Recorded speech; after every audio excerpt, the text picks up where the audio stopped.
It looked like it's happening. Angel Reese is asking out of Chicago already. Angel Reese officially puts the Chicago Sky on notice.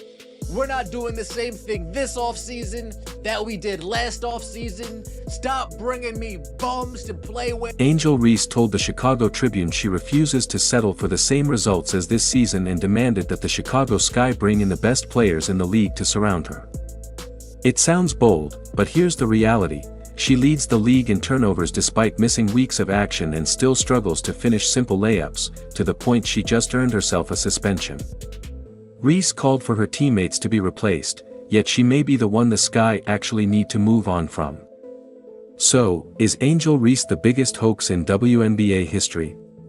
One thing is certain, she's no Caitlin Clark. Drop a comment below if you're Team Clark, the baby goat, or Team Reese, the baby giraffe. Let's go. Bringing me these players. I want the best of the best. I want the upper echelon. Angel Reese is fed up. She's tired of the losing. She's tired of being the gum on the bottom of the shoe of the league. She is fed up with the Chicago Sky, and it looks like Angel Reese wants out. It looks like she wants. Imagine demanding your teammates be replaced only to become the one your own franchise might be ready to move on from. That's exactly the situation Angel Reese created after her comments to the Chicago Tribune.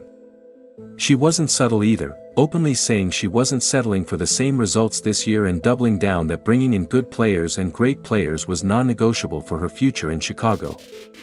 It didn't sound like the words of a true franchise player willing to grow with her team, but more like a player ready to throw her roster under the bus on the record. See what Angel Reese had to say. I'm not settling for the same shit we did this year. Oh boy. Reese told the Tribune, we have to get good players. We have to get great players. That's a non-negotiable for me. I'm willing and wanting to play with the best. And however I can help to get the best here, that's what I'm going to do this offseason. So it's going to be very, very important this offseason to make sure we attract the best of the best, because we can't settle for what we have this year. Overhaul this roster. That interview didn't just ruffle a few feathers, it reportedly infuriated teammates and veterans across the league, to the point where a locker room sit-down had to be organized just to address the fallout. That's not the sign of a healthy team, that's straight-up damage control.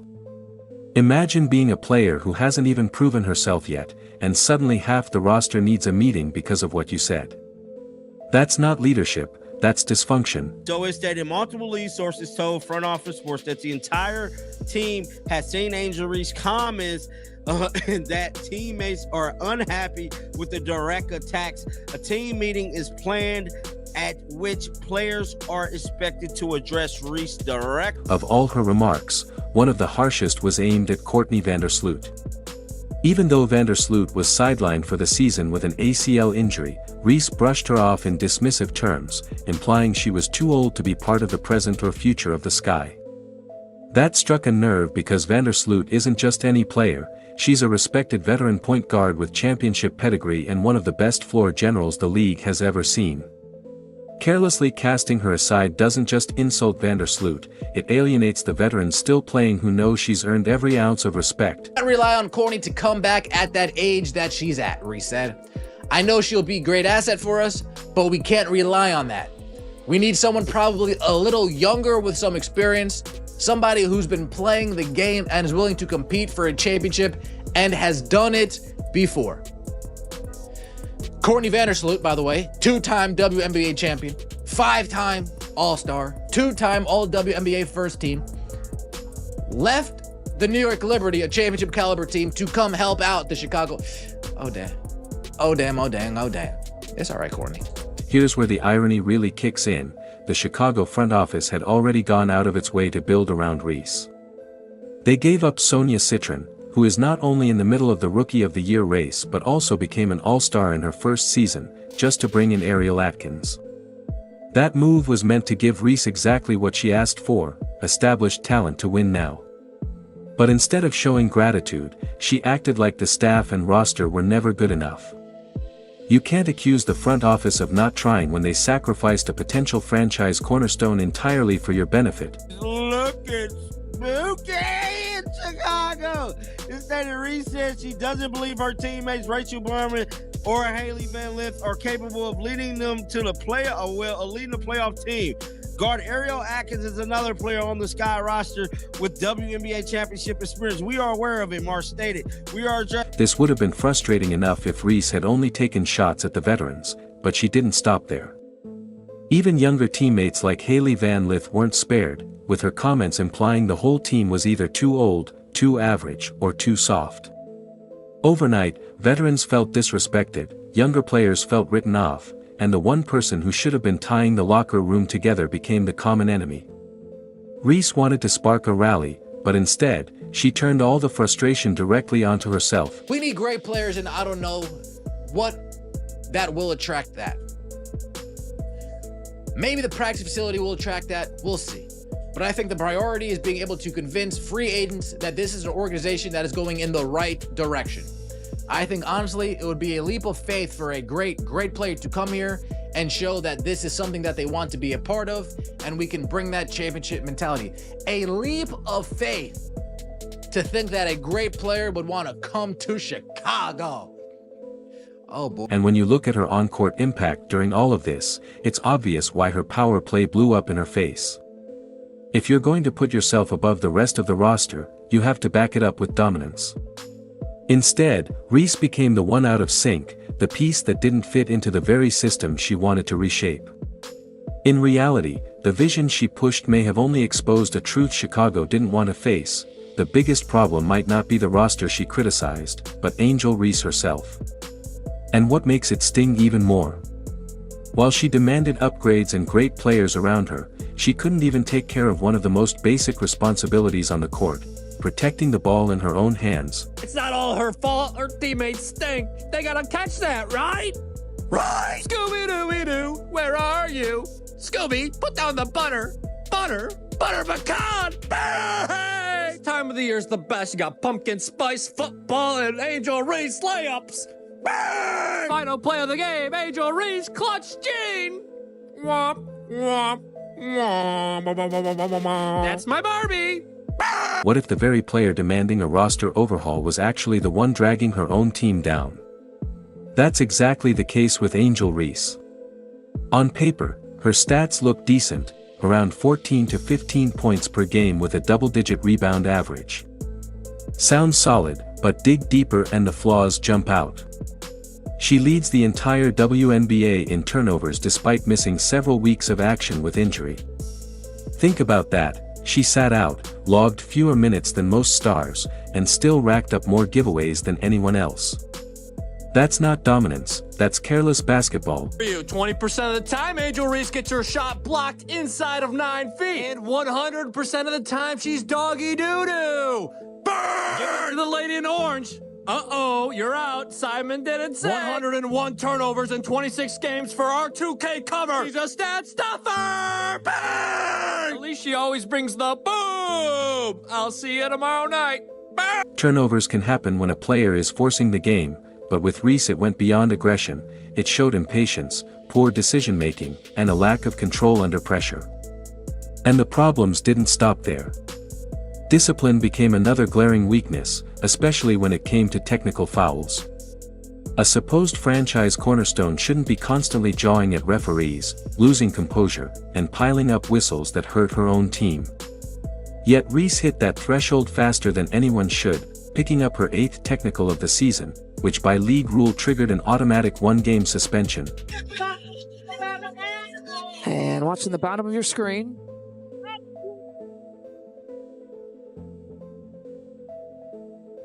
The contact by Reese. You can see Angel's right hand. Got Aaliyah Edwards on the head. And if they do, Lisa, I'm okay with that too, because I think you have to officiate these teams very tightly. So it'll be a technical foul on Angel. That suspension didn't come on some random Tuesday. it landed right before a crucial showdown with the Indiana Fever, a game fans had circled for weeks as the centerpiece of the Chicago Sky Fever rivalry the league has been hyping. And Reese managed to take herself out of it. Not because of injury, not for rest, but for striking Aaliyah Edwards in the head on a rebound play. Intentional or not, the referees saw enough to call it, and the league had no choice but to enforce the suspension. That wasn't just a personal embarrassment, it was a direct blow to her own team at the worst possible time. Angel Reese, oh damn, has been assessed with 8 technical fouls, and she will be suspended for Friday game unless it is rescinded. And I'm telling you right now, look, he said it best, her attitude. That mug ain't getting rescinded. Angel Reese has struck out again. And the irony is impossible to ignore. The Chicago Sky, a team supposedly built around Reese, often looked more cohesive and energized when she wasn't on the floor. The ball moved cleaner, the defense tightened, and sometimes they even pulled out wins without her. That flips the star player formula on its head. Normally, a star raises the team's ceiling, but in Reese's case, the less she played, the better the team seemed. A franchise player in reverse. Ask Sky fans if she feels like the foundation for the future, and many would say it's more like being weighed down by an anchor. She wanted to prove she was the centerpiece, but the results told a different story. What good are 15 points and 12 rebounds when they're buried under sloppy turnovers, endless arguments with refs, and suspensions at critical moments? Watching Reese on the floor wasn't seeing a savior, it was watching a liability who couldn't be trusted when the season mattered most. How many players are going to listen to what Angel Reese had to say about Courtney Vandersloot? Are going to listen to what Angel Reese had to say about her current teammates? How many players are going to say, oh yeah, I want to play with that player who has no problem throwing me under the bus with 3 games to go? I want to play with that. Maybe not. That instability highlights the real contrast. While Reese was burning bridges and pulling her team down, another young star was taking the opposite approach, which sets the stage to examine the kind of leadership and professionalism Caitlin Clark brought to Indiana. Here's the difference. While Angel Reese was busy throwing shade at her own teammates, Caitlin Clark was building hers up. Clark has been under the most intense spotlight any WNBA player has likely ever faced. Every move is magnified, every game is dissected, and every mistake becomes a headline. You'd think that pressure would wear her down, but Clark showed patience and professionalism from day one. Even when sidelined with injuries, she still traveled with the Fever, sat on the bench, cheered for her teammates, and made sure her presence mattered. That showed commitment. Reese, on the other hand, stayed away from her team when she was hurt, leaving her teammates to carry on without her. Indiana Fever destroy the Chicago Sky in Indianapolis on Saturday. Guess who wasn't there? Angel Reese. Angel Reese declined to travel to Indianapolis, and her coach came out and said something about, she's just focused on her rehab right now, and, she's day to day. We've never had an explanation on what caused the back injury, what's a time frame for her recovery. It's similar to so-and-so's back injury. This is something she struggled with here or there. All we've heard is day-to-day, and Angel Reese has disappeared. Clark's approach has gone far beyond simply showing up on the sideline. She's demonstrated sportsmanship and maturity you rarely see from a young player. One of the clearest examples came when she publicly praised Angel Reese's performance in a game. Even though they're often painted as rivals, at least in Reese's mind, Clark didn't feed into the drama. Instead, she gave Reese credit where it was due. Compare that to Reese, who used interviews to tear down her own teammates, while Clark used hers to build bridges with both teammates and opponents. That's real leadership. And the effect on her own roster is undeniable. With Clark on the floor, Aaliyah Boston plays freer, more confident, and more dominant in the paint. Guards like Lexi Hull and Kelsey Mitchell spread out and find better looks because Clark's passing shifts defenses out of position. Even Sophie Cunningham thrives in the spacing and energy Clark brings. The difference is Clark doesn't just score, she elevates the entire unit. That's why she led the league in assists last season at over 9 per game and still averaged well over 8 this year, even after missing significant time with injury. I think we've shown all season long, like, they're resilient, they're connected, they pull for each other, they enjoy one another, they celebrate one another, and that stuff alone is good for 10 to 12 points a game. And for this group, the way that they share the ball, how unselfish they are. I mean, I'm really proud of them. It's not been ideal circumstances all season long, but they've shown the character of who they are. They've been resilient. They've responded to adversity, and they continue to elevate one another. And I couldn't be more proud of this group than I am at this moment. The media picked up on it too. Coverage around Indiana has consistently highlighted Clark as the model of professionalism, how she talks about her teammates, how she supports the locker room, and how her preparation sets an example. Contrast that with Reese, who was forced to backtrack and apologize after publicly taking shots at her own roster in that Tribune interview. The difference couldn't be clearer. One so-called superstar told the world her team wasn't good enough, while the real superstar made everyone around her stronger. That's why the Fever have hope. They're not just playing better basketball, they're being led with maturity far beyond Clark's years. She's created a culture in Indiana that Chicago desperately needs and hasn't found. And when you put that next to Reese's missteps, her downfall doesn't look like bad luck, it looks like the direct result of her own choices. Is the back injury. Everybody's questioning it now. And this will be a third straight season where Angel Reese did not finish playing in games, where she just stopped. She just stopped. Some of these injuries, we saw the injuries. We didn't see what happened. What happened? Picture this.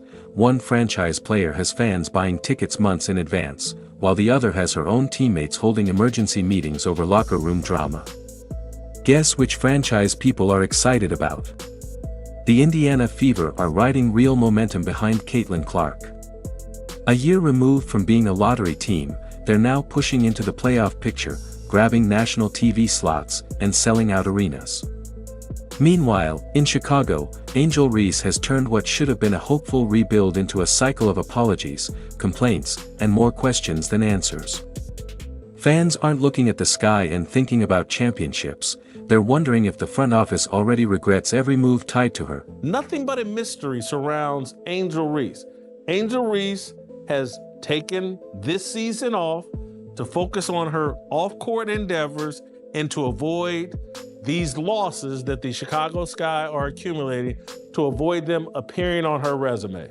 Angel Reese doesn't really care about basketball. Clark handled her injury stretches with the same maturity she's shown all season.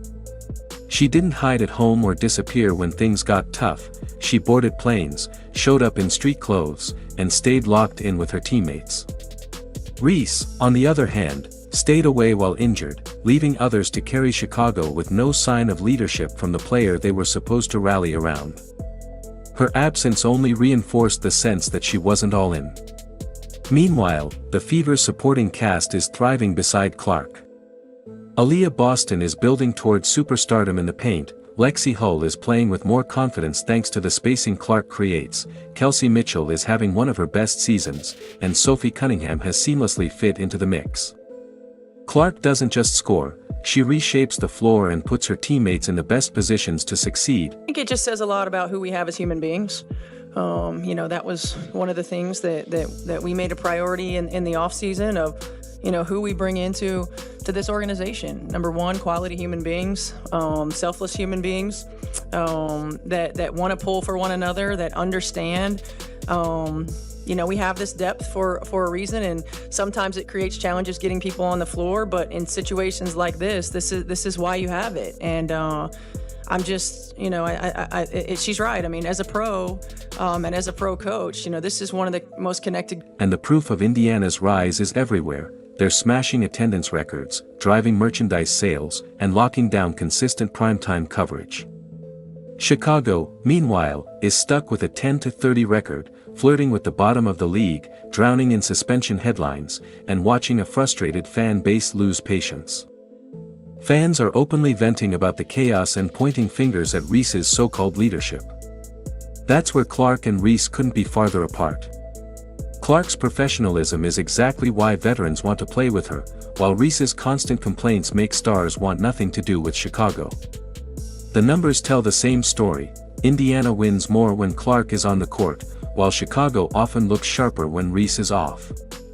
Which raises the bigger question, was Angel Reese ever the right bet for the Sky? She wanted the roster rebuilt around her, but the irony is Chicago may be realizing their biggest problem is her. A player can't demand greatness while leading the league in turnovers and watching her team perform better without her on the floor. Analysts and fans are already labeling Angel Reese as toxic, with some even calling her a liability you can't build around. Meanwhile, Indiana sees Caitlin Clark as the professional, team-first leader the WNBA has been waiting for. If the Fever keep building with Clark, Boston, Mitchell, Hull, and Cunningham, the future looks electric in Indiana, and painfully disappointing in Chicago. Let us know in the comments if you're Team Clark, the baby goat, or Team Reese, the baby giraffe. Like, subscribe, and turn on all notifications so you never miss out. Click the video on the screen, and we'll see you in the next one.